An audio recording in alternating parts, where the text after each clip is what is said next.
All right, everybody, thank you so much for joining us today at RET Podcast. We've got a very special episode as we got two people joining us, Ray Villaneva. Am I saying that right? Yeah, that's exactly how I don't say it. Yeah. Just call me Ray. Ray, and Justin, who's no stranger to this podcast. But I'm normally a host, but today I'm taking a very different role and approach because I'm being more of a moderator today. So I really am going to try to not intervene as much as humanly possible, as long as you guys follow some very basic rules, which is showing respect, not cutting each other off, and answering the questions that are asked. If I hear either of you guys cutting each other off, I am going to stop that. Or if you guys are not answering each other's questions, I am going to come in on that. But for the most part, I'm going to keep myself out of this conversation. So I'm hoping that you two can kind of just go back and forth and have a free-flowing conversation. Well, first off, I should say that what I do is look at someone's reasoning and tear it apart mercilessly in order to help the person have a better argument. Because one or two things, Justin, you might pick up that I spotted, which were errors, and you want to use an eraser there, and make it better. So it's a I take it as a collaborative effort. I'm not your enemy. I've been dissecting people's arguments for about well over 12 years. So so here we go. I'll dive right in. I read your Layman's Guide to the Universe, found it extremely interesting. And I'm happy to report that I have 5 agreements. I agree with you 5 times in that. So that's surprising. Unfortunately, I also have 64 objections and disagreements. So that might take a little time. We might not get to the end because it gets complicated, right?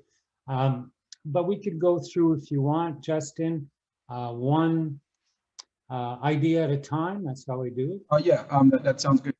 Also, I just wanted to introduce the fact that I am claiming to be God's messenger or the Word of God. So I am claiming to have the truth about God, but I have no emotional attachments to it. So I look forward to Ray tearing apart anything. This Layman's Guide is a gift of God, of revelation. Yes. Oh, okay. Well, the understanding of the universe is a revelation. The Layman's Guide to the Universe is like a revelation. You put it into words. Is that it? Yes. How the universe works. My thoughts on religion are my thoughts on religion. We start off with you're asking a question, why has the universe been so difficult to understand? And then you define universe as all matter and space and everything considered as a whole. The words universe and everything can be used interchangeably. That's how I define universe as well. So we agree. And a truth is opposite to a lie. And okay, so that's where I had to object on that a little bit. We all know that it takes a lot of science to understand the universe. In the past, there wasn't even a telescope to look through. You seem to have forgotten science here. We find it hard to understand the universe because our description and theories of the universe is an immense body of knowledge called science. We don't know everything. In fact, we know just a little, but we do know some things. You imply that we have trouble understanding. Well, yeah, science is trouble. It's a lot to learn. In fact, that's why they have specialties, because even the best scientists can't know all of science. We can only know a little tiny bit at a time. A lot of work and dedication and learning and teaching is involved. So that's my first objection, is that why we don't understand the universe is because it's really big. Well, you made a lot of claims there that are not true claims. Like you said, it takes a lot of science to know the universe. How are you even defining science? Because science is not something that's well defined. Throughout history, science has meant different things to different people. The word science only means knowledge. So like the idea that it requires science to know the universe is completely false. It comes from a lack of understanding of what the universe actually is. This conversation right now is the universe. I am the universe talking to you, and you are the universe listening to me. So understanding the universe just requires us understanding what's going on in this conversation right now. It's helping us understand the universe. The idea that science is the instrument that allows us to know the universe is incorrect.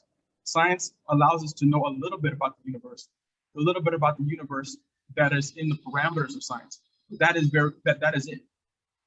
So no, I don't think science is any kind of like real or quote unquote science is like the end all be all of knowing the universe. In fact, I think scientists are like, they know very little. They know very little because of their limitations that they've given themselves in calling whatever it is that they're calling science. Yeah, you totally discount science. No, I don't totally discount science. I think science is a great method of finding some truth.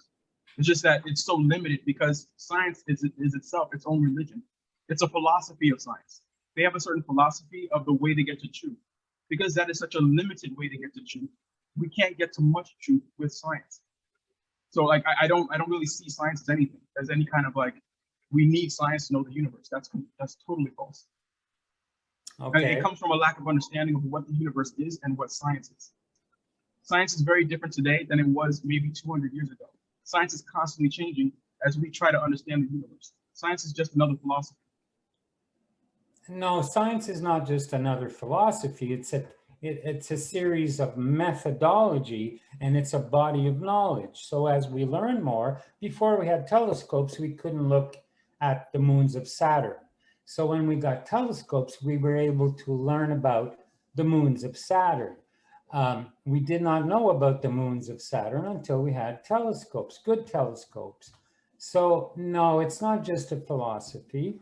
It's actual data and there are theories that are tested over the years. Yes, science has progressed. Okay. You just disagreed with me and said science is not a philosophy. You said it's not a philosophy, it's a methodology. But I think we're saying the same thing. It is just another method that they develop their methodology by their philosophy. They have a philosophy of the way the universe works. And by that philosophy, they develop methodology. Now, so you haven't refuted anything I said. Okay, I haven't refuted anything you said, except you have the cart before the horse. So people started. But how so? How so? Why is that claim true? Yeah. Because people started doing science. They started doing observations and trying to make generalities and try to figure out how things work. And yeah, but animals do that. We don't have any evidence that animals do science. Animals make observations, and animals figure out the world around them. So by that definition, they do science. Yes, that's true. I have Milo, the rescue dog, and he figures out his environment and he's learning the rules over here. But we have no evidence to say that an animal can express how things work in the universe. They can navigate in the universe, but only humans seem to have a capacity of language and of abstract thought and imagination and testing and doing the work of looking at and describing nature. Dogs don't describe nature, but they live in nature and they do it very well, but they can't describe it. Science is a description of what happens in nature and how it happens. Yeah, Ray, that's totally incorrect. Animals describe nature to their offspring. Like older animals teach their younger animals about the universe around them. So they do express it. They teach them how to hunt. They teach them how to get food. They teach them what to do, what not to do. So they have to understand the universe and be able to express it to teach their young. So that's totally false. That if you're talking by the way you're describing science with such a simplified way of describing science, everything is doing science all of the time, pretty much. So it becomes pretty much meaningless, the definition that you have of science, where it's just observation and trying to figure out the world around you. It is not that. If you want to know what science is, I can tell you right now. What science currently is an idea that we should have claims that are falsifiable. And we could get into that maybe in another podcast. But that's what science is, falsifiable claims. So science does not deal with the entire universe, nor could it, because of the parameters it's given itself. No, which that's is not. only dealing with falsifiable claims. Hold Okay, on, Jeff. Ray, let him finish the thought before you come in. And second of all, I do want to say somehow or another, cicadas are able to do math because they appear, right? They appear like every 17 years. So I don't know how in the heck they're able to do math. I'm not sure how much that contributes to the conversation, but let's continue to allow the person to finish before we get in. Thank you. Sorry, Justin, sorry for interrupting. Go ahead. Oh yeah, I was right at the end, so don't worry. Yeah, I was just saying that. So math has very small parameters. Math does not describe the entire universe. It's impossible to. So I don't really care so much about what physicists have to say, for example, because they have such a limited scope on the universe. So what I would say is that physicists could learn from my book, actually. Physicists can learn about physics from your book? Well, physicists could learn about the universe from my book. What do you, what observations are you telling the physicists about the universe in your book? Well, that, for example, that there's a part of the universe called an isness, that things just are. Physics cannot describe the fact that things just exist. Physics cannot describe the fact that physics exists. And that's such a fundamental part of reality, that things exist, that physics cannot describe. Wait a So minute. that's just one example of how limited these people are in their understanding of the universe. They really don't understand much or anything like that's really important. I mean, yeah, they could tell you about the moons and Saturn and all this like kind of trivial nonsense, but they can't give you like real like meaning in life, anything that's really tangible. They could tell you how old the universe is, but I mean, who really cares? How does that help people pay their rent? Like they could tell you like just a bunch of trivial nonsense, pretty much. I mean, not to say that they don't have useful stuff. I love physics. I love quantum physics. But yeah, it's really just a bunch of trivial nonsense that we don't need in life. We don't have to have. So I would say that there is a degree of truth in that, and maybe Justin, you are kind of equivocating on what you mean as far as use or whatever. You can say, okay, so I think a compromise you can say there is that there's a lot of impractical uses of physics. So unless you really truly understand the math behind it, then for your average Joe Blow, it's pretty useless. One, and second of all, so yeah, it cannot describe, it cannot even, and I don't even think the attempt to understand how or why something is the way it is. They're just kind of like describing it in math terms. And so Neil Tyson deGrasse was recently on what's the I think Joe Rogan. Yeah, Joe Rogan. And he was getting extremely upset by the fact that Neil Tyson deGrasse was that Joe Rogan was asking him to kind of explain how gravity works, and Neil Tyson deGrasse couldn't do that, and he was getting really upset about the fact that Joe Rogan was even asking the question. But I mean, I think it's kind of like the physicist, and I think, Justin, I'm not sure, maybe you can clarify. I think that's what you're trying to say, is that there's no way you could begin to describe why something like that happens. It just happens. Is that correct? Exactly. It just is. And I describe the isness in the universe in a way that the physicists do not understand. So I would advise any physicists listening who may happen to be listening to read my book to get a better understanding of the universe. I don't think that isness is a concept in physics. Well, yeah, I haven't come out with my book yet. So they don't know about it because I'm the one teaching them. So I'm teaching them about the isness. What is it? What is isness? Okay, the isness of the universe. So one thing we have to understand about the universe is that it is infinite. It goes on forever. Something that is infinite has no size. So people may look at the Earth as being one size, the sun being another size, the galaxy being even bigger, and the infinite being even bigger than that. But that is not the case. Something that is infinite has no size. It just is. There's an isness to it, and that isness affects the universe. It affects the way the universe works. And it's something that physicists don't understand, but I do understand. So you think that physicists, when they look at a physical problem or an observation, they observe the moons, let's say, of Venus, um, they don't understand that those moons are, that they exist, that there is isness.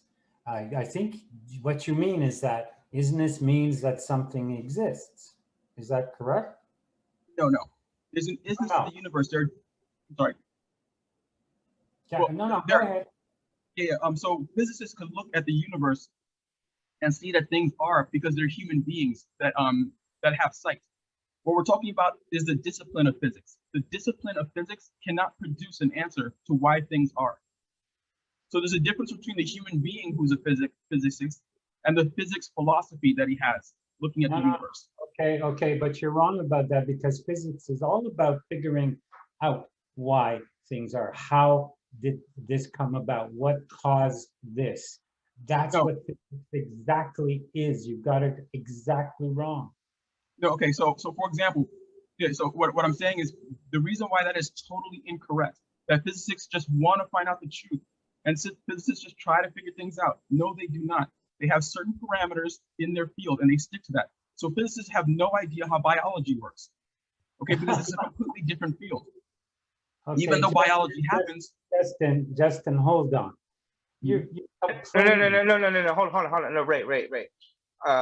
I'm coming in again. Don't tell him to hold on. Let him finish his concept, and then you get right in. Okay, go, Justin. All right. Okay, so yeah, so I'm just saying. So physicists have no idea how biology works. For example, they have no idea how consciousness works. Nor do they try to figure it out. Okay, it's not something within their tiny little subject. And that's it. I'll hand it over to Ray. You're complaining that physicists don't do biology. I don't get it. Okay, I'm not complaining. I'm stating facts. Well, what is wrong with that? Are you going to complain that biologists don't do physics? Okay, again, I'm not complaining. I'm stating facts. These facts you don't seem to like, so you're calling it complaints. But I'm not complaining. I'm just stating facts. Facts that you may not like. But you said earlier that physicists just try to figure out the natural world around them. I just gave you an example of how that's not true. Physicists don't try to figure out biology. So your statement earlier that physicists just try to figure out the world around them was incorrect. And I'm telling you why that statement was incorrect. By giving you a very quick example. Yes, you gave me a very quick example. You're saying that physicists don't explain biology. We have biologists who do that. Awesome. So I'm just saying, so that's an example of how physicists don't know the entire universe around them. Like I said earlier, they just have a tiny little subject and they stick to that tiny little subject. That tiny little subject that physicists have cannot describe the universe in its entirety, not even close. So like they're useless to me. You know, they come up with very great things, don't get me wrong. It's not that I hate physicists. It's just that we need to stop putting physicists up on a pedestal. They're not on a pedestal, they're like car mechanics or something like that. Not that they're below anyone or above anyone. They have a certain field and they stick to that field. I don't look to physicists to understand the universe. They know very little. They know very little about physics. Right, they have to specialize because physics, I don't know if you realize, is a very complicated field of study with enormous amounts of data. I mean, it's incredible how much of physics there is in the universe. So biologists study biological creatures, right? Humans and animals and plants. It's enormous. And then psychology and neurology and all the different fields, archaeology, history, all the different fields of science. All of that together is science, but you're focusing the fact that physicists don't know everything. Okay. So yes, I'm saying that not that physicists, the human being physicists don't know everything, because I don't know everything. I'm saying the field of physics is limited. So what you're saying that we should look to physics for the universe, that's like saying let's look to the Justice Department to fix our car. The justice system doesn't deal with car mechanics. So we don't look at the justice system as it could understand the entire world around us. I'm trying to take out a misconception of physics, that physics has this understanding of the universe. It does not. I'm talking about the field of physics.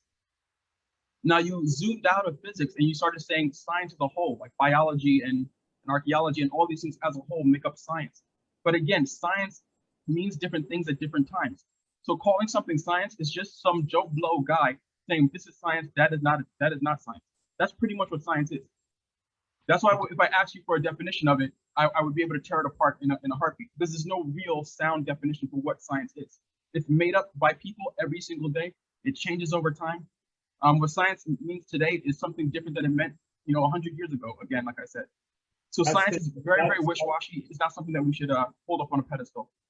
That is the genetic fallacy to say that science isn't like it was 200 years ago. Duh.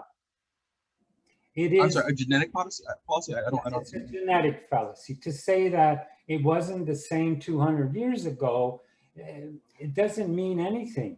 So it does mean something. It's irrelevant. Oh, hold on, Justin. Let him finish his thought. Yeah, the fact that science progresses. So we have to look at science as it is today. Now you say that it's meaningless, and that was my objection, my first objection. You totally discount science. And I think that if you're talking about reality and you totally discount science, I think you're out. Okay, so let me get in here for a second. I do not think in any sense of the word, I've read his book multiple times, and I don't think in any sense Justin is discounting science at all. He's just showing the limitations that it has as far as, and I think he gave a brilliant analogy in this, and it's either maybe the next book, and I don't want to get into the next book too much, but he said they used to think that the Earth couldn't possibly be moving because if you dropped a bowling ball, for example, off of a tower, it would stand to reason that the bowling ball couldn't possibly drop at the same place that it dropped, and so it would have moved a few feet. So when they tested that, they said, well, obviously this is not the case that the Earth is moving. So the Earth must be still and the sun moving around it. That'd be the only other solution. So what Justin is just saying is that it has limitations as to describe, like, right? Am I right about that, Justin? You're absolutely right. Yeah. So and you're absolutely right. Hold on. So he's just pointing out that we're given the best solution at the time, and that in the same way that we look at Aristotle and we say Aristotle was trying to understand physics, but he really didn't understand virtually anything. He tried to understand with the best knowledge that he had at the time. And they did actually understand a few things back in ancient Greece, but obviously they couldn't know pretty much maybe a tenth of what we know now. So it might very well be the case in 200 years that the questions that we're asking about gravity or that we have the answer to are absolutely nothing like we understand them right now. So scientists have had to create additional dimensions and imaginary matter to explain gravitational pulls in the universe. So these things, once they get answered, might totally change the way that we understand. It might totally eliminate what we understand right now about the world and physics. So I think that's just the point that you're trying to make. Well, it wasn't like totally accurate, but it got most of the point. But I want to let Ray respond. Oh yeah, I don't remember what I was talking about. So when I was stopped.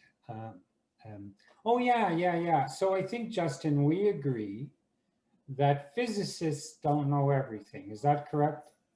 Well, the study of physics can't know everything. That's not the because question. of the. That's not the question I asked, Justin.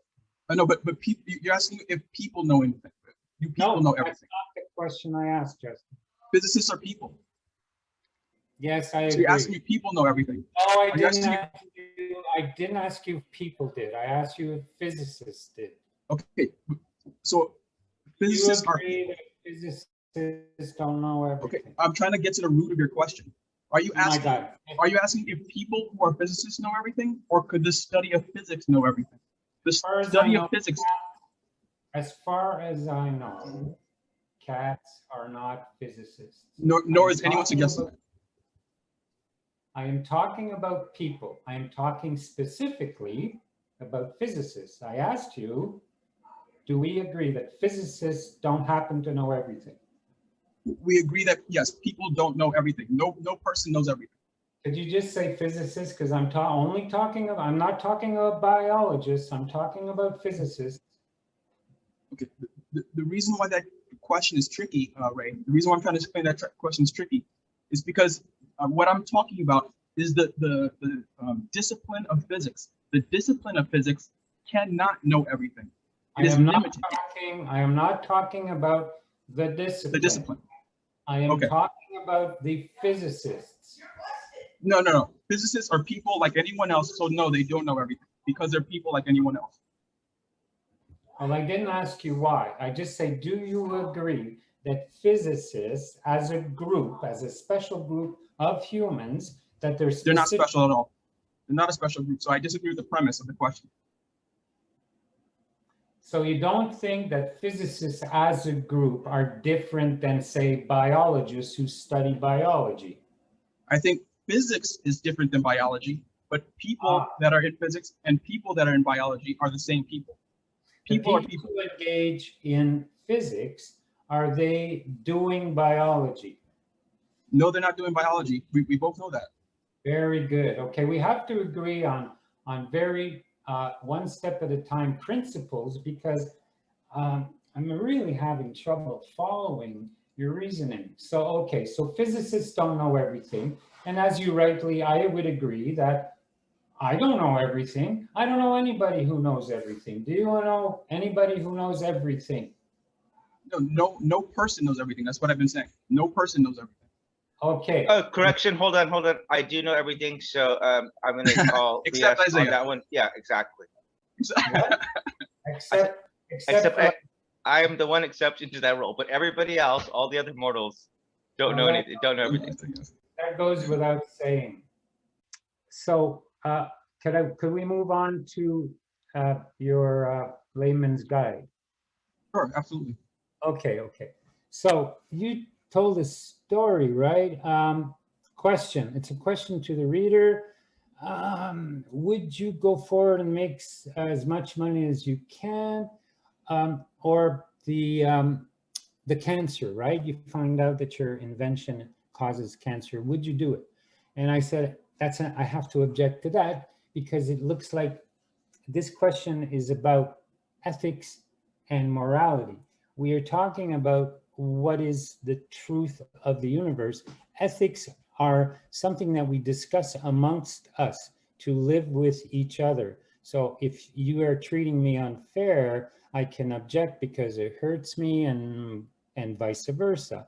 But it's not, that's something that humans invent. It's not something that we can observe that's out there in the universe, like a rock or a planet or Big Bang event, shall we say, the microwave background radiation field.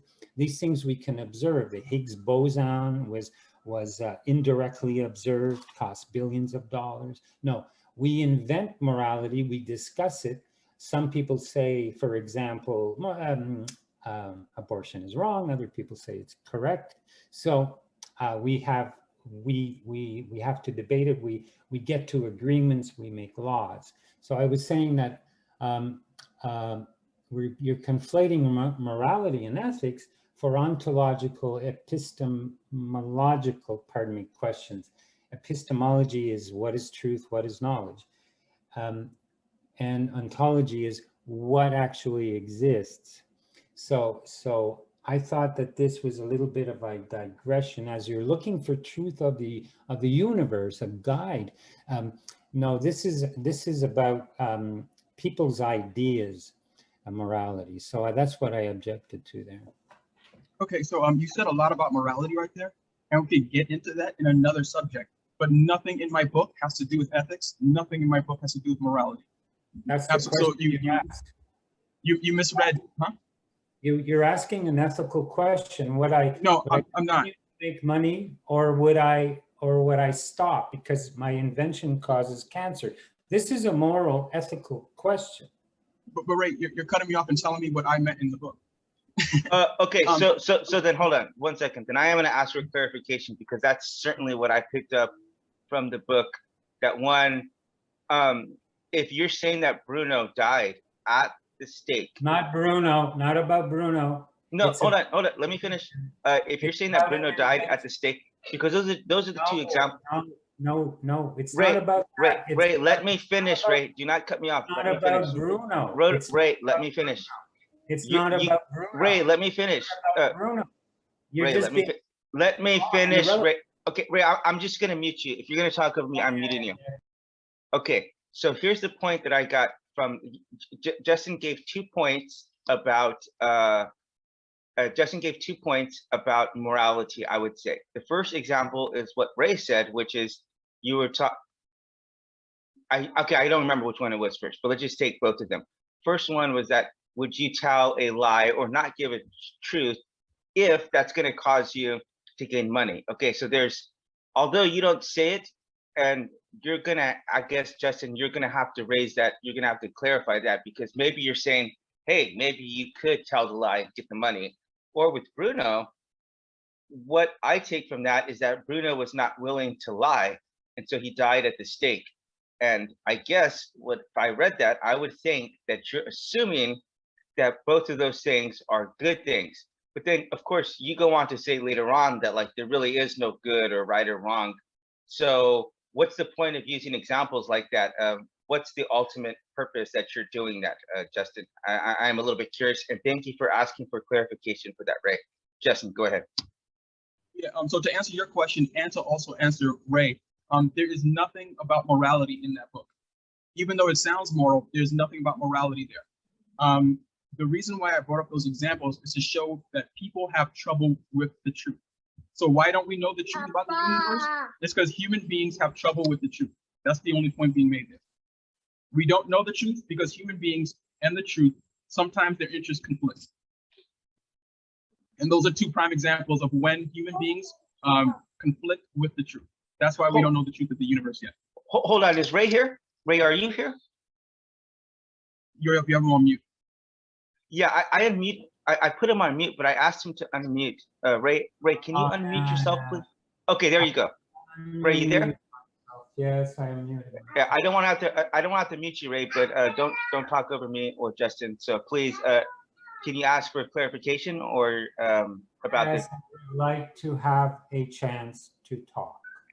Yes, Ray, I've given very, very, very clear instructions as to not speak over me or Justin. And this is the third time I've had to ask you.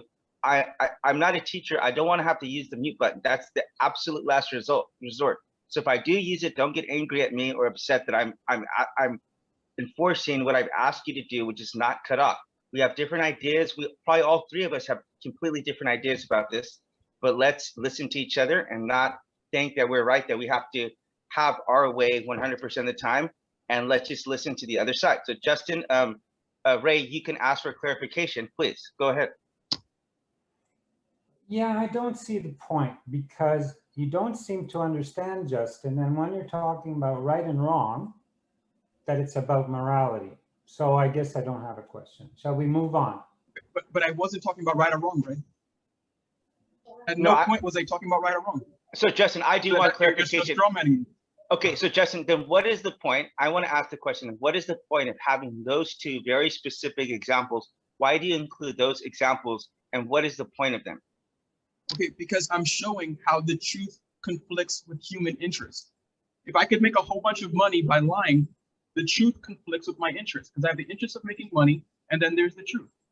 So I'm just showing how the truth conflicts with human beings, how it oftentimes conflicts with our interests. So we don't know the absolute truth about the universe is because it conflicts with our interests. So someone who might be a Mormon may have a lot of interest in being a Mormon because their family's Mormon and because they like the Mormon religion. So maybe the truth that Mormonism is not correct is not a truth that they want to deal with. So I'm just showing that truth conflicts with our interests.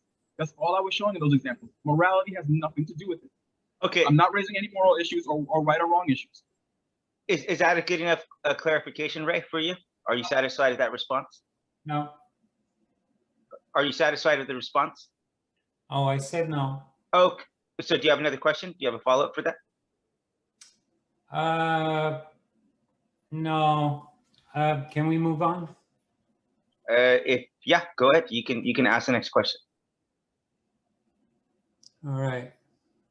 Thank you for asking that, by the way. That I'm glad that you asked that, Ray, because I picked up that Justin was talking about morality. So I'm glad that you asked that question because that really clarifies that for me. I assumed the same thing as well, but okay, go ahead. Next point. Yes, he's talking about, he asked another question, and here comes Bruno now. What would have been more important if you were in charge of, in Bruno's time, the truth or the stability, which would be based on a lie, I guess, of a well-functioning society that would have been just fine without it? Okay, so we're asking is it better to say the truth or to lie? Now, you don't accept that as a moral question, but I do.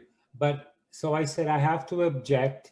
It could go either, I could go either way. People can have different opinions on the moral truth that they choose. Some would choose the truth that stability promotes a good society, so we should lie at times. And some would say that innovation or new ideas that Bruno was bringing, so innovation makes a good society possible. When we have better toilets and we have better medicine, innovation really helps us thrive and be happy and have better lives. There is no real objective truth to this situation. It's a matter of personal opinion that you ask for. Yes, it's a hypothetical. That's a personal opinion. I'm not telling anyone what they should or should not do, and I'm not telling anyone what's moral or immoral, because I don't care about those subjects. I don't care at all about those subjects. What we do get is an understanding of truth and why truth conflicts with our interests. That is the only point I'm making in that entire chapter, that truth conflicts with our interests. In fact, that's how I end the chapter, by saying it is because the truth conflicts with our interests. I believe I said those words in the last chapter. Maybe, yeah. You say that truth conflicts at all times with our interests. Is that correct? Well, truth conflicts some of the time. Some of the times the truth conflicts. I agree. We can agree. Sometimes so you agree with the entire first chapter? Pardon me, I agree what? If you agree with that, then you agree with the entire first chapter. Well, the thing is, Justin, I can agree that at times the truth, I'd rather have a Maserati, the truth conflicts with my desires. But sometimes I want a rescue puppy, and the truth in this case actually is in accord with my desires. It's just my perspective, my personal, like you might not like the puppy. It's my personal perspective, subjective to the core. This is not an objective truth, it's a subjective truth. So but isn't it, hold on 1 second, let me ask you a question. Isn't that objective? You're interrupting me now. Okay, so finish, good. Well, I'm done, go ahead. Yeah, I thought that you were done, so sorry about that. So here's the question. Objectively though, that's objectively true for you, right? So if I were to say to you that a Doberman Pinscher is your favorite breed, that would not be true, correct? Right? It would be objectively false that Okay, that's my favorite breed. Speaking of which, I just want to break this up for 1 second. What is your favorite breed of dog? My daughter, we bought our daughter a Maltese dog, and she fell absolutely head over heel in love with it. But unfortunately, it died. And what is Milo? What breed is he? It's, oh my gosh, I'm getting a brain freeze. It's part doodle and pop. Oh yeah, cockadoodle. It's I'm not sure. Yeah, it's half Cocker Spaniel and Poodle. I'm not sure if you realize it, but you actually reference that dog a lot in philosophy. So that's clear that dog means a lot to you. And what about you, Justin? Do you have a favorite dog, or did you have a dog growing up? It's Doberman. Doberman? I guess I like they're beautiful animals to me. Yeah, that's funny. I actually my mom never allowed us to own a dog until we got the dog for my daughter. And when I saw how happy that dog made my daughter, I fell in love with the dog because I don't think anything is quite as amazing as a dog to a child. So anyway, that being said, I just wanted to break that up because I don't want things to ever get too intense. We want to laugh. Want to have this podcast is to have a good time and to bang out ideas, but never bang each other.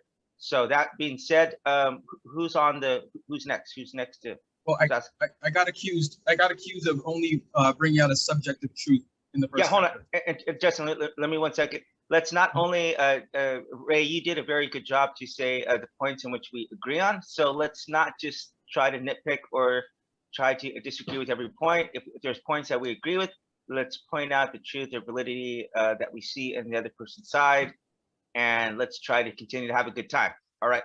So Justin, absolutely. Continue, Justin. Absolutely. Continue. And yes. So Ray said that I had a subjective truth, but Ray is not understanding that my truth is objective. It is objectively true that the truth conflicts with our interests sometimes. As long as Ray agrees with that, he agrees with the entire first chapter. That was the only 1 point being made in the first chapter was that the truth conflicts with our interests sometimes. He just gave examples of how that's true. That is an objective truth that both Ray and I agree with. So Ray agrees with my entire first chapter. No, I don't. It was a misunderstanding that he disagrees with. He disagrees with the misunderstanding he had about the first chapter. No, I don't. No, I don't. So what about it do you not agree with? Well, I agree with the first part. When you say that the truth sometimes conflicts with my desires, that is, I would say that's objectively true. However, you seem to forget the other side, that sometimes the truth is in accord with my desires. Ray, I totally 100% agree with everything you just said. Okay. Sometimes it does, sometimes it doesn't. That's what I said in the first chapter. That is the only thing I said. We're in total agreement. Okay, because I only read sometimes it doesn't, because I'm concerned, Justin, that sometimes you present like you totally disregard science, and I'm concerned that you're going to disregard the other sides of the coin when you're presenting one side. You don't seem to mention the other side. And that's a pattern that I've noticed. Okay, let me get in for 1 second. I've read this book twice, and I have not seen that Justin and I'm trying to be objective here and saying this, but I do not see that Justin is disregarding science. What he's saying is that he's talking about the limitations. For example, I think one of the best analogies, and I think this is in the second book, I believe it is, but he says you can't talk about like a biology with a mathematician because you say you can't use math to prove biology, and because those are two separate fields. So can you clarify a little bit more on that, Justin, because you do get into a lot more in the second book. Okay. Oh yeah. Well, yeah. First, I want to just emphasize what you just said, that I don't disagree with science. I just want to say that is totally correct. I think Ray has a problem that because I'm showing the limits of science, I must be totally against it. So you're either totally for science or you're totally against it. And those are very extreme views. I could point out the flaws in science and also love my computer and also love the internet and also love planes and all the great things that quote unquote science has produced. Second, yes, you're correct, Isaiah, that I was again pointing out the limitations of science when I said that you wouldn't try to prove biology with physics, you wouldn't try to prove math with biology. Again, the point you're making is that I'm just pointing out the limitations of science and scientific studies. Yeah, but of course I'm right, Justin. We've already established that I know everything. Yes, over to that's you, correct. Ray. Over to you, Ray. Yeah, I'm gonna keep going on this because I find it interesting. You're saying you can't prove math by using biology, and there's limitations to science, as if that was a problem about science, as if the methodology was wrong, just because we don't know everything. It's true that we can't do math by using biology. I can't tap dance with flippers that I use for deep sea fishing. Like no, this is not relevant.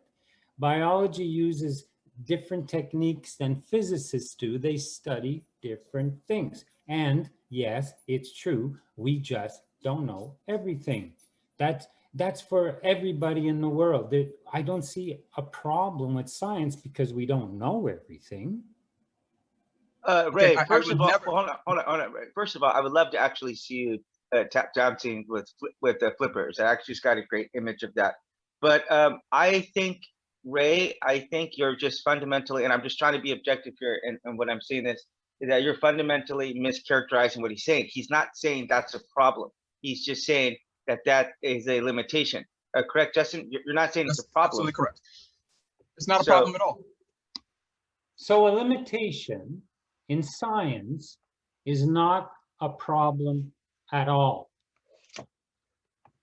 Okay. Yeah, neither is it with me. So the problem that we're having here is not that I'm saying that there's a problem with science because it's limited. That's not what I'm saying. What I'm saying is earlier on, you started off with this false understanding that we need to look to science to understand the universe. I'm showing you why that understanding is incorrect, because science is limited. So we cannot look to science to understand the universe like you thought in the beginning of this podcast. So the only reason why I'm bringing up the limits of science is to show that Ray was incorrect in thinking that we should look to science to understand the universe. We cannot look to science to understand the universe because it is limited. It cannot understand the universe.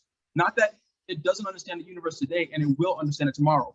It cannot understand the universe. It does not have the ability to do that. It will never understand the universe because of the parameters and because of the limits of science.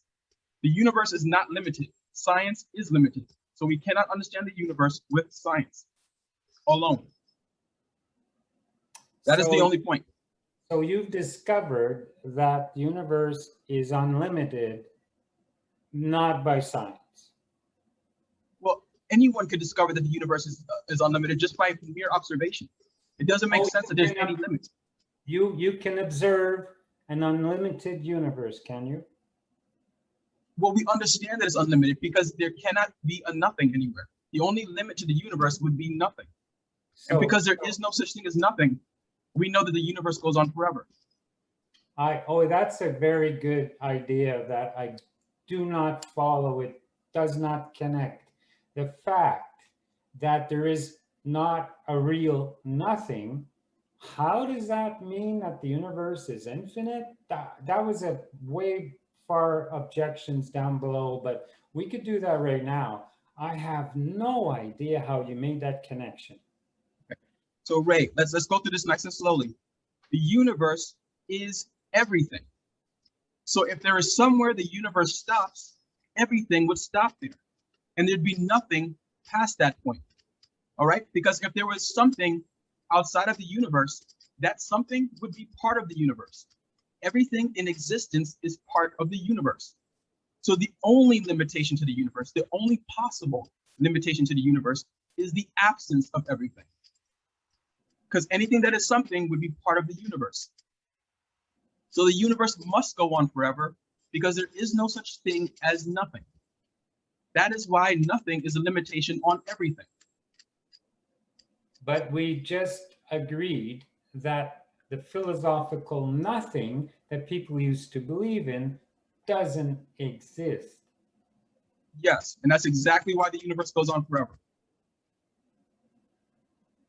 No, I can't understand that, because I can imagine a universe that is limited and it has nothing to do with whether or not nothingness exists.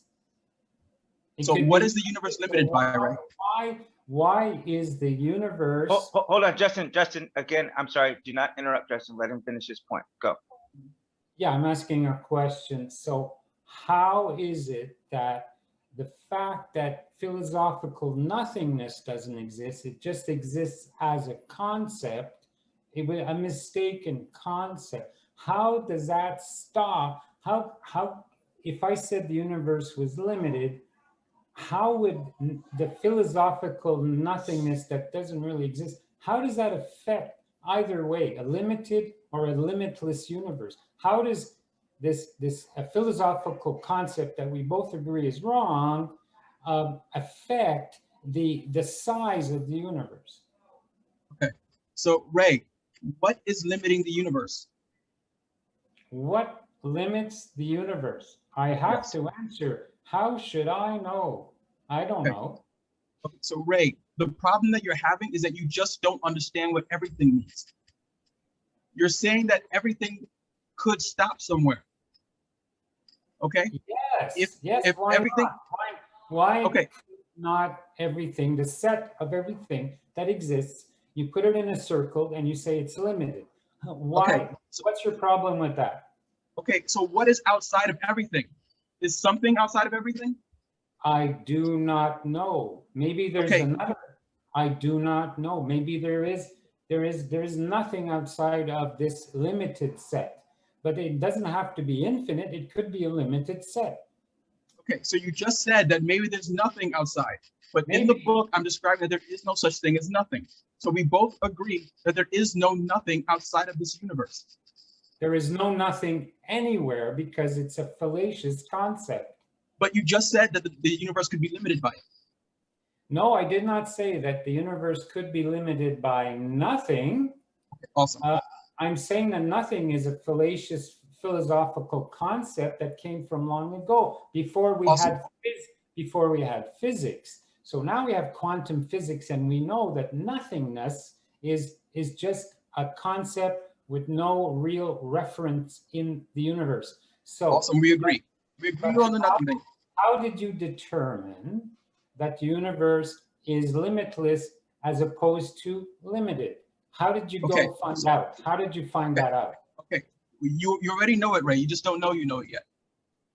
We just said that there's no nothing stopping the universe or limiting the universe. That means that if the universe stopped, something would be outside of the universe. Okay? Whatever that something is that's outside of the universe would also be the universe, because the universe is everything.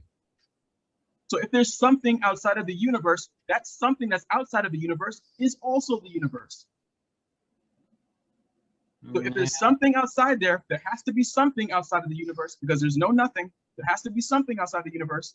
If there's something outside the universe, that something is also the universe. The universe is everything, including the stuff that is outside of the universe. Well, that doesn't make sense. Then what? I mean, it makes perfect sense, right? The universe is everything. So if there's something outside of it, then that something is also the universe. That doesn't make sense. Okay, everything encompasses all things. Everything that is something is included in the universe. If it's something, it's part of the universe. That's correct. That's what it means to be everything. Every single thing. So, okay, I don't want to interrupt you, but here, let's see if I got it right. You say that the set of all things is equivalent to just another word for universe. So we mean the set of all things. We make a big circle and we put everything in it, right? There is no circle because it goes on forever. You don't understand set theory? But set theory doesn't matter. We're talking about everything and nothing. This is a very simple concept. I'm trying to explain to you a concept, and I need to use set theory. Okay, well, explain it, please. Understand set theory. Is that correct? Okay, no, I don't. Please explain. So let's say you have a bunch of objects, doesn't matter what, and you put them in so you put a circle around them, and you say that is a set of red balls. Here, I have blue balls, so so I'm going to make a circle around the blue balls, right? And hey, can we use better objects, Ray, than balls? Yeah, boxes. Okay, so we have two sets: the set of red boxes and the set of blue boxes. They don't connect; they're separate sets. So if we put all the boxes into one big circle, we have the set of all red and blue boxes. And if we put all the boxes in the universe in one circle, we have the set of everything. In that circle, there is everything. Now, the circle delineates the set. It is limited. What's the problem with that? The problem with that is that the concept that you have is incorrect, because that would mean that nothing is outside the circle. If you put everything in the circle like you're imagining, what is going to be outside the circle, Ray? If Okay, everything goes into the circle, what is outside of it left? What's left after I put everything in the circle? What's left? Anything else that might exist, I don't know. But if No, we're I know, but saying you just said you put everything in the circle, so nothing Yeah, could exist outside of that. If you put everything in right, there. I made a mistake. So yeah, if we put everything in the circle, there is nothing outside. Okay, There is awesome. absolutely nothing outside of the circle. So Awesome. And we don't know that nothing doesn't exist. exactly within our universe, we don't know, we say, and the physicists say, I don't say it, the physicists say this.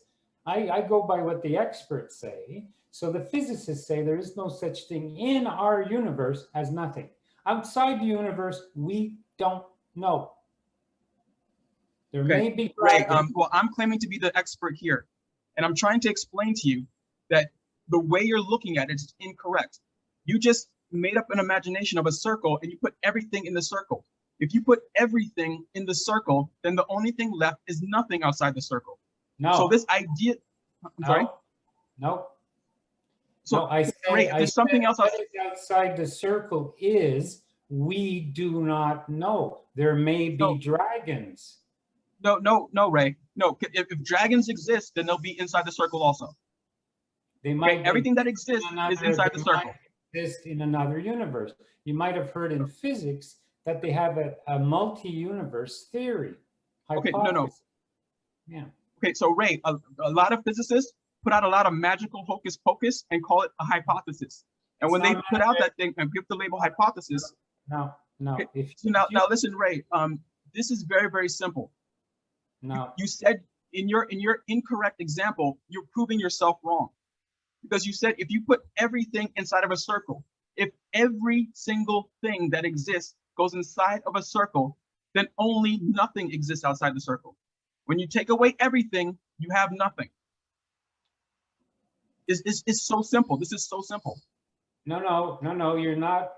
You didn't hear when I said within our universe. There might be other universes. Ray, there cannot be other universes because the universe is everything. There aren't more everythings. When I say universe, I mean observable universe. We can only see so far, and then we can't.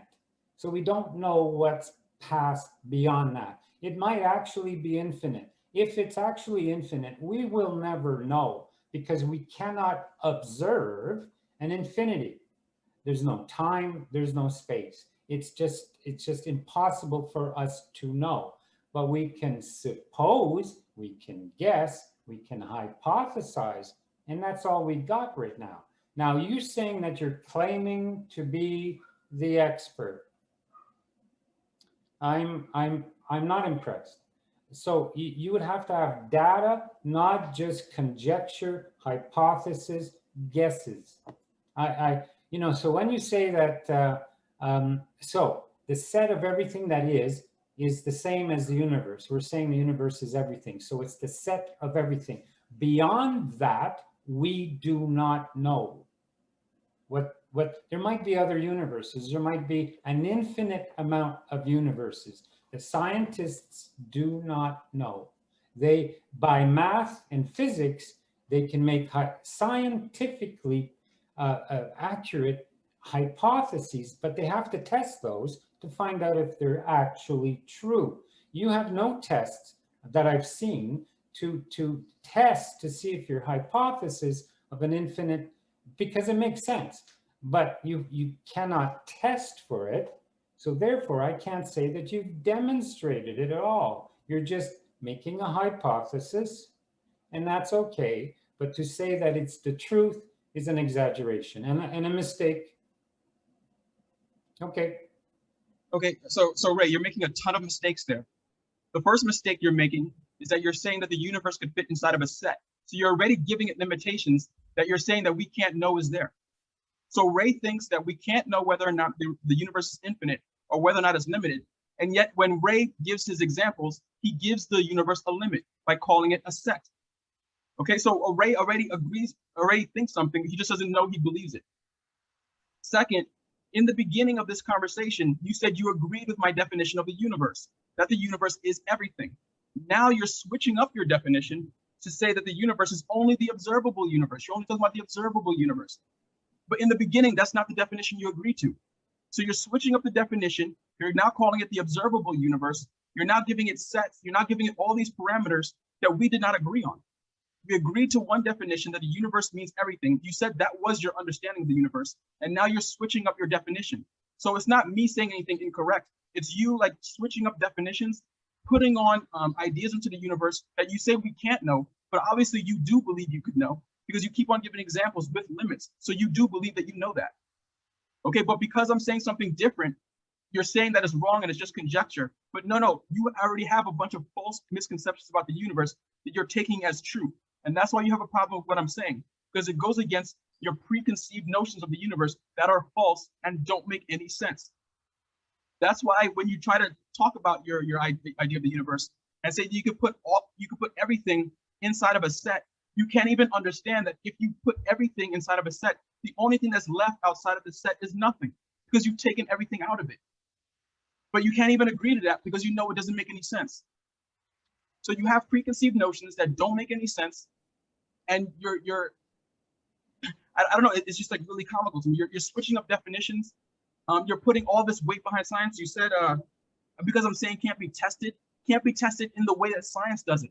Nothing has to go through science. Science is not the authority here, right?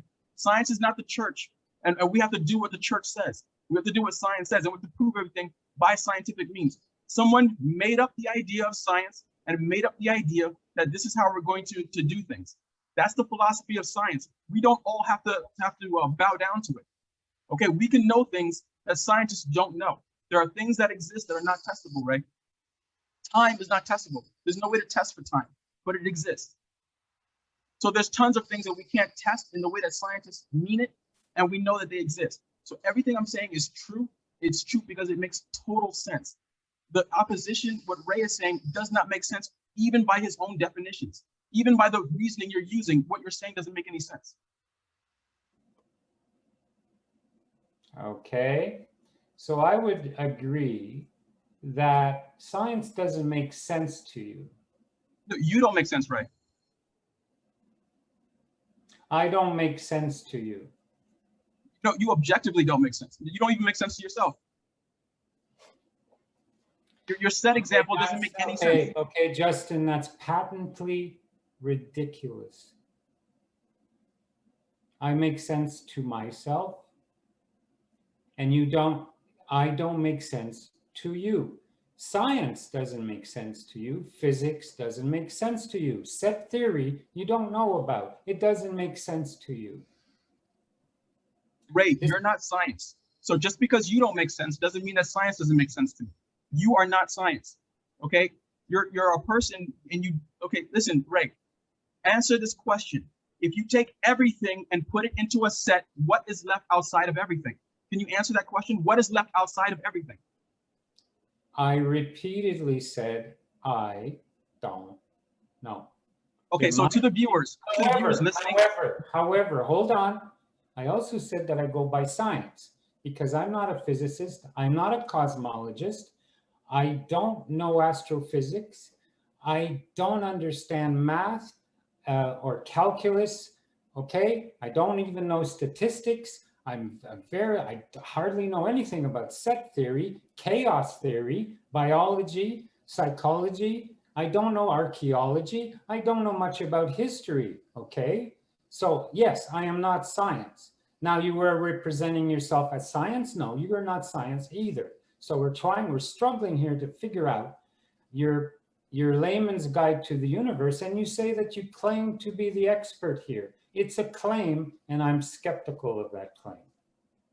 Awesome. So Ray, you just brought up a lot of words that don't matter, like sets and quantum and all this stuff. If I asked a 5-year-old right now, if I took everything and put everything into a box, what is left outside the box? That 5-year-old would be able to answer, nothing's outside the box. If you take everything and put it into a box, the only thing left outside that box is nothing. This is a 5-year-old's question, Ray. It doesn't take teams of scientists to figure this out. If you put everything into a box, the only thing left outside the box is nothing. This is 5-year-old. I mean, I can't believe that this is even a struggle for you. Oh, you better believe it's a struggle for me. Well, yeah, it's because it doesn't make sense and you're holding on to it. You're holding on to something that doesn't make sense. I at this point, I'm pretty sure that every single person listening right now understands what I'm saying and understands what I'm saying to be true. If you take everything and put everything inside of a box, the only thing left outside the box is nothing. That is a fact. It doesn't take this much like talking and this much thought to understand it. I think everyone understands it. So what you're saying does not make sense. Okay. So can we move on? Okay. And Ray, I do appreciate you. I just want to make that clear. This is not me versus Ray. I do appreciate Ray. I do appreciate being challenged. And we're talking about ideas. I respect Ray very much. Okay, thank you very much. Same here. So I'm going to read. I told you Ray's good. So okay, yeah, let's continue this. Okay, here's a good one. Science versus religion versus the truth. So it's as if you mean science and religion are wrong, but you have another truth.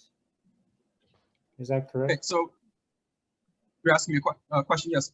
So what I'm saying in that chapter heading is where truth conflicts with religion and truth also conflicts with science. So it's not that religion is totally wrong and it's not that science is totally wrong, but they both conflict with the truth. Sometimes, like we just said, not that they're totally wrong or totally right. Okay, so, okay, I'm just going to read this because it's fast. I want to do 20 minutes, so we'll do this and then maybe wrap it up. So you ask, can't we all agree that everything, the universe, can be completely explained mechanically, logically, and everything you observe in your life is objectively meaningless, without purpose, and totally random? Can't we all agree with that? So I said no. And I gave 4 reasons. The 4th one is very long. I got inspired. So the first reason I say no, life isn't meaningless and totally random without purpose. I say, number 1, we might not be able to explain everything. That's just a fact of life. I can't. Number 2, there's lots we have not explained. So yeah, there's gaps in our knowledge. Number 3, not everything is objectively meaningless to me and not meaningless to many, many people. I don't, we don't need a God or, to know everything to have meaning in our life. I have meaning in my life, even though I'm fully aware that I don't know a lot. I'm a blue collar worker. Number 4, there are physical laws that aren't totally random. There is a high degree of regularity in our observable universe. If things were just totally random, we would not be able to construct these physical laws. The only law would be chaos. When the scientists can make novel predictions, it's only due to the regularity of those physical laws. If everything was random, we could not make predictions. It would be like spinning a roulette wheel all the time. Science is so successful because it doesn't just happen by chance alone. In our observable universe, things can be predicted with a remarkable degree of reliability. There. So Ray, you misunderstood the chapter. If you read the very next sentence, you see that I give a very extreme example of God also. So I obviously don't agree with that first question. Like, is everything meaningless? I'm giving an extreme example to make a point. So in the very next sentence, I say a God that is so unreasonable that it's hard to that you have to have faith in him. But that's obviously also not true. God is not unreasonable. There are good reasons to believe in God. No, I don't. That would have to be demonstrated. I am an atheist. I don't know of one good reason to believe in a God, or I would believe in a God. Ray, you say things like something can't be demonstrated. What you mean is that it can't be scientifically proven. because the God you worship is science. So if something doesn't go through the God science, you don't believe in it. Okay, but that's beside the point. The point I'm trying to make is it's not beside the point. You're slandering me. no, but I'm not slandering you. You just said it's not demonstratable. That is a scientific term. You're saying demonstratable in the way testable. These are all scientific terms. This is the who you bow down to. This is what you're thinking. The whole universe needs to go through this system. That's why I'm saying what I'm saying. I'm using your words. Yeah. These are scientific words. It's a slander. It's a straw man. Wait, hold on 1 second. So Ray, let's very much distinguish if we're talking about there's difference between slandering an idea and slandering a person. So Justin might disagree, or you might disagree with his point. It does not mean that you're slandering him as a human being. So I just really want to distinguish that, because in another podcast, the host, the co-host, and I did get into it a little bit, and the atheist co-host that we had did come on and say, hey, look, when we're talking about things, we got to be very clear that we're banging out ideas. We're not banging on each other. Okay. So let's just be very clear that you're not attacking Justin if you disagree with him, and Justin's not attacking you if he's saying that you hold an illogical belief. I'm sure that I hold illogical beliefs. In fact, I'm positive of that. I'm beyond positive I have illogical beliefs because I'm not a scientist, and I don't understand physics and all that. I read Justin's book, and I was just like, I felt like an idiot after reading it, honestly, because there's so much of it I didn't understand. So let's just be very clear and respect. This is part of the RHE that we want to, we want to respect each other, even if we agree with 100% of what the other person says. Okay. Yeah. However, Justin was speaking about me, that I was worshiping science, and somehow it was blinding me, that I subscribe to scientism, which is not correct, which is a falsehood about me. Okay. It's a slander because I take it as an insult. I would never be a subscribe to scientism. I think it's stupid. So I don't do that. So I'm simply saying that Justin is incorrect, and I object. Okay, but whether or not I'm correct, and I just want to say again, I do respect you, Ray. I'm not trying to personally insult you. What I'm saying is I still don't believe I'm incorrect. The reason, the evidence of my claim, of my accusation of you, is the fact that you constantly ask for demonstratable evidence.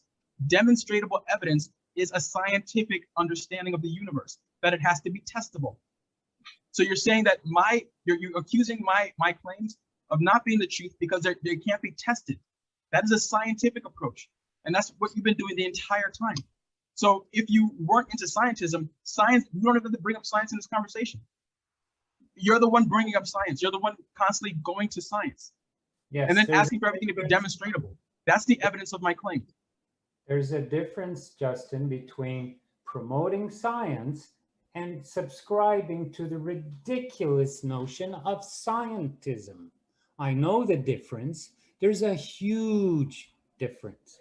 So no, I am not bowing down to the Church of Scientism. I'm saying that if you have a better method, what is it? And I'm happy to tell you that method. But first, if you're not scientism or into scientism and all that, then there's no need to bring up science. We're talking about the ideas of truth that I'm telling you that I have. I'm telling you that I'm the expert, and I'm telling you what the truth is. All you need to do is question my truth. There's no need to bring up science then. If you're not scientism, there's no need to bring it up. So hold on, Justin. Let me ask for clarification myself, because sometimes we might use the same word but have totally different meanings. So whenever you say the word scientism, what do you mean? And whenever you say the word scientism, Ray, what do you mean? Well, I go by definitions in a dictionary usually. So by scientism, I mean a worship of science above any other thing. So if ever, let's say Justin had a better method, I would say, no, I go by science, like no matter what. No, it's not no matter what. It's because it works. It's not perfect, but it's reliable. And that's why I trust the method. doesn't mean that it always gets perfect results. There are mistakes and they are corrected.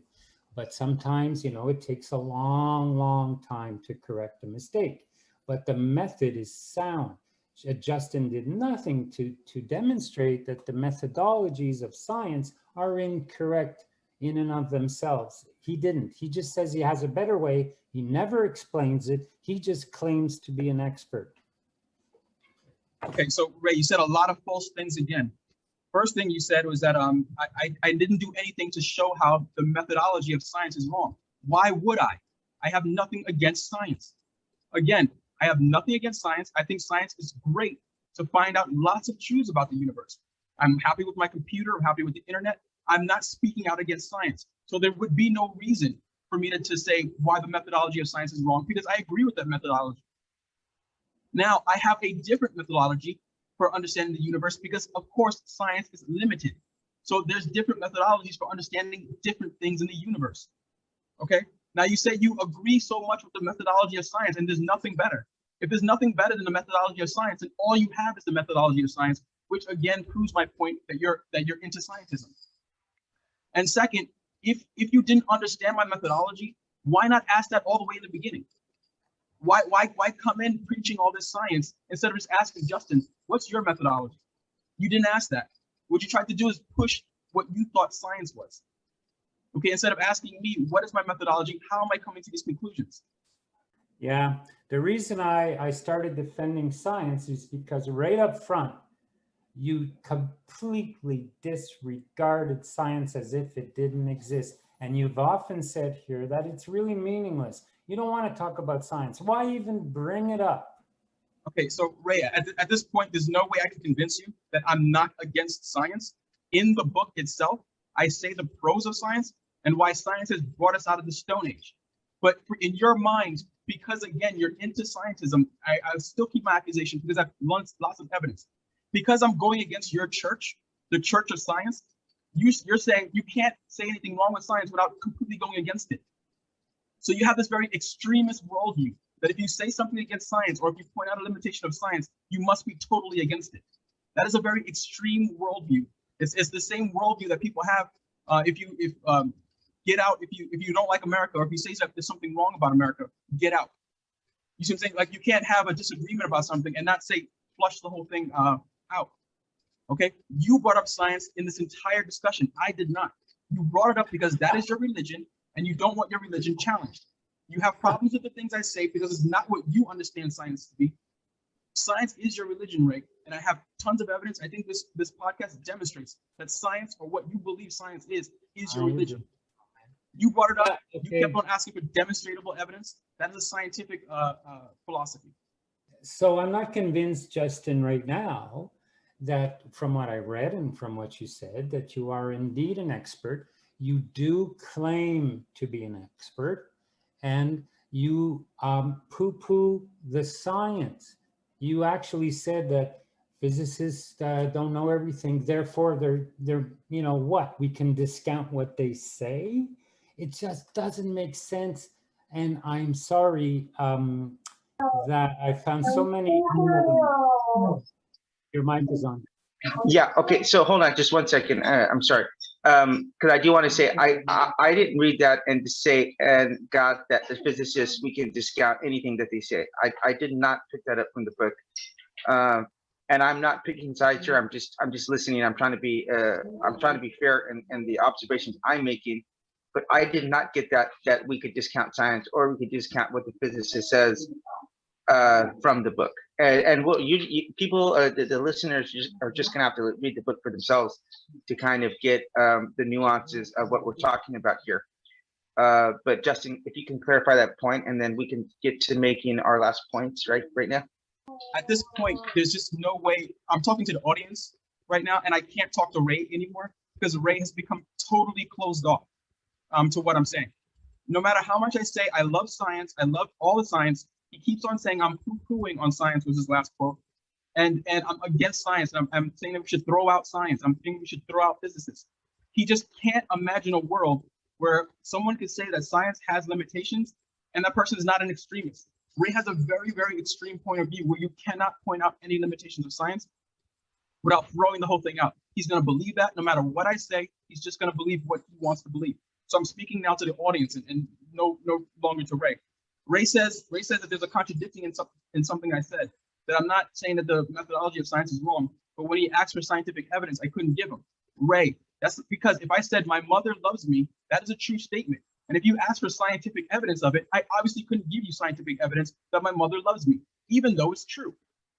So even the idea that everything requires scientific evidence is more proof that you are a scientist, you are into scientism. And there's just no convincing you. You're completely in that view. You're going to completely having the opinion you have of me. Every single objection you gave about the book was from a misunderstanding of the book.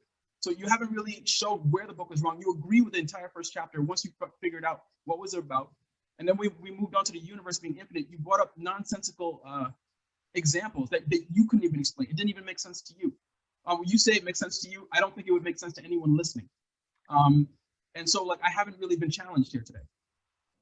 Last thoughts, Ray, and then we could obviously come back for round two once Ray's had maybe a little bit more time to digest what you've had to say, Justin, and then maybe you can also analyze again what he's had to say after you view it maybe a couple of times yourself. Because what I found, this has generally been the case in this podcast, and this has nothing to do with this particular episode, but sometimes whenever I'm engaged in a podcast, I think I understand what the person is saying. Like I genuinely think I understand.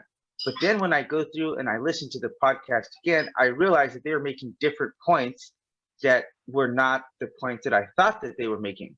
So the problem is that, and this is why I have the RHE as a title, because whenever you get into this idea that I'm going to disprove the other person, what happens is you get so interested in proving your own side that you stop and really fully analyze the other person's position. And so that's what I'm afraid of in these podcasts, that we get so absorbed in our own position and proving one side or another that we just stop and don't fully analyze what the other person's saying. So I'm telling you, I've listened to many of my podcasts after the fact, and I realized, wow, this person was clearly making a different point than what I thought at the time. So I really hope that both of us, all three of us, can go back and listen to these and analyze it again. What do you think about that, Ray? Oh yeah, mistakes are made. So yeah, I'll be analyzing this. I would like to say though, that I went to a great amount of trouble to get an agreement that Justin would say that he would agree that all physicists don't know everything. So if I went by scientism, I might believe that they do know everything or they will know everything. I never, ever, ever would say that because I think it's stupid. So I think to say that there isn't any other method possible than science would be a very stupid thing to say, and I would never say it. So it's a slander that atheists get all the time, that we subscribe to this scientism idea. Now, some of us might, I do not. So that's just something I want to be clear about, that I promote science because only one reason: it works. Now, Justin has done nothing to prove that his method works, except to claim that he knows that it's true. That's it. Sorry. Okay, so no, there's nothing to be sorry about, Ray, because the problem is with you. You should have asked, what is my method? If you wanted to know if my methods are sound, why not ask in the beginning? So I think your approach to this was incorrect. You went with an approach. Isaiah, can we just have a minute and have him explain his method? Sure. So just for the audience, when Ray is asking my method, he's asking, what are my methods to coming to the truth? How am I coming to the truth? And one of the top ways to come to the truth is when you realize that nothing else can be true. So for example, the fact that I exist is not science, but it is true. The reason why it's true is because nothing else could be true. It cannot be true that I don't exist. So I'm existing is true because nothing else could be true. That's not scientific, but it is a method to coming to the truth, to exact truth. And what I'm saying in the book is true because nothing else can be true. Justin, you're saying, if I understand you correctly, you're saying it has to be true because the opposite has to be wrong. Yes. Okay. Well, anybody could say that. Whatever I say is true and whatever Justin says is wrong. That's not That's nothing. false. Yeah, That's false. that's positively, I mean, Ray, that's positively not what he's saying. That is not even relatively close to representing what Justin just said right now. So, in the spirit of respect, humility, empathy, I just have to call that out because that's not what Justin just said right now. No. If I'm wrong, correct me. Yeah, He Justin, says that everything that he says is true and the opposite has to be incorrect. I could say the same thing. I could say everything about science is true and everything that Justin said was wrong. Like, come on. Okay, Ray, I'm not saying that everything I say is right and you're wrong just because I say so. The truths I bring in the book, you know that they're true because nothing else can be true, which is why in this conversation, you didn't bring up anything I said that was false. Okay, it is true because nothing else could be true. We go through these discussions to figure out if that is the case. We're testing it right now, and I'm proven right because you haven't shown anything I said to be wrong. Okay, the things I said in the book, that the universe goes on infinitely, that is true because nothing else can be true. It cannot be true that the universe is limited. Okay, that's how we know for a fact that the universe goes on forever. So that is one example of me showing a truth to the universe, and I have a methodology for figuring out why it's true. So I showed you my methodology. We had an example of one of my claims to the universe and why it's true. My methodology for why it's true. My methodology is different than science because it handles a deeper truth than science. That's the So everything I'm saying makes exact sense. Nothing I've said today was shown to be false. okay, well, I hope this is going to be the first of many talks. Again, I just want to emphasize that I really hope that both of you take the time to listen to this over and to analyze whether or not what you might have thought in the moment maybe is right or wrong about not whether or not it's right or wrong, not that truth, but whether or not you actually understood the point that the other person was trying to make. And that's what I'm emphasizing here, not whether or not I'm right or you're right or Justin's right or Ray's right. We're merely going to analyze, again, if we fully understood what the other person was saying, because I'm not entirely sure I understood that myself, and I'll be the first to admit that. So with that being said, I want to thank you guys both for your time. You guys, this is a very interesting, I was kind of interesting talk, but I was just kind of just sitting back and just listening as much as I could, trying to absorb it, and I really appreciate both of your time. And I look forward to seeing you guys back. Thank you very much. Great. And thank you, Ray. Thank you, Ray. Thank you, Justin. Okay, goodbye now.